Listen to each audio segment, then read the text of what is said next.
National Weather Service in Indianapolis has issued a severe thunderstorm warning for northeastern Vigo County, north central Clay County. Overnight rest. Standard time. At 6:01 p.m. Eastern Standard Time, a severe thunderstorm was located over Clinton, or 12 miles north of Terrace Road, moving east at 35 miles per hour. Expected hazards include 60 miles per hour wind gusts and nickel-sized hail. This is a radar-indicated threat. The following impacts are expected. Expect damage to roofs, siding, and trees.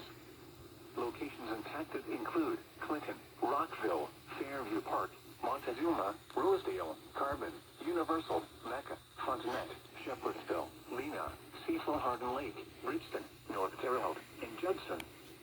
For your protection, move to an interior room on the lowest floor of a building. Fall behind. That means I ain't got to worry about no work. Standard time for West Central Indiana.